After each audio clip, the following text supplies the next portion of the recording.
The finger loop transition is made in a way very similar to the base transition, except the handle will blend into itself. We'll also have to do a bit of cleanup after the transition is complete. I'll begin by separating the face that'll be used for the blend. This will again be done using a split line. I'll create the sketch for the split line on the flat end face of the sweep. I'll change to a normal view and switch to Hidden Lines Visible. The profile will be a free-form spline, but I'll make use of construction geometry as a reference. I'll start by converting the elliptical end face and converting it to construction geometry.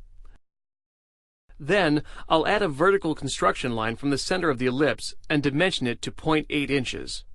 This will give me a sense of size as I create the free-form spline. To create the spline, I'll start at the end point of the center line and make sure the spline is contained within the handle boundaries. I'll also place a control point close to the bottom of the profile and make sure I have an equal number of control points on both sides.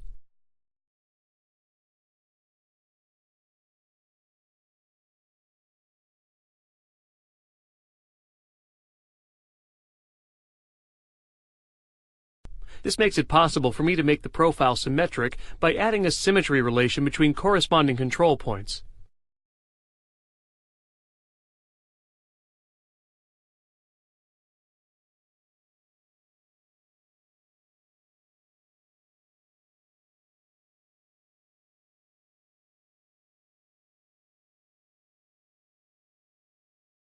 Once the spline is symmetric, it makes it easier to adjust the control points as needed.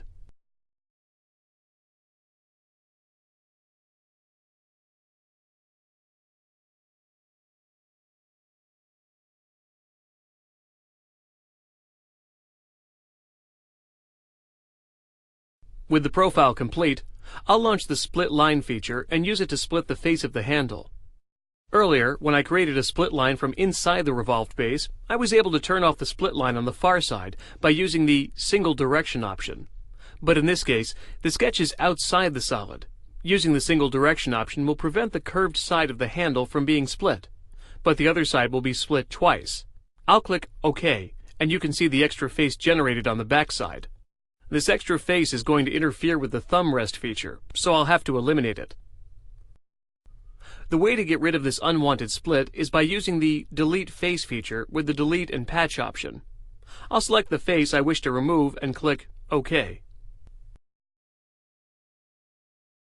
At this point, I can complete the transition using a loft feature. The first loft profile will be the edge of the newly split face, and the second profile will be the flat end face of the handle.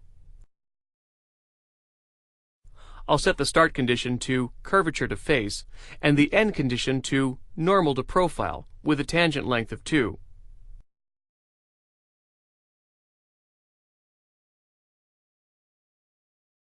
Although in this case I was able to use the loft feature, remember that if you have trouble getting a loft to work, you can use the boundary surface technique as I did in the previous lesson.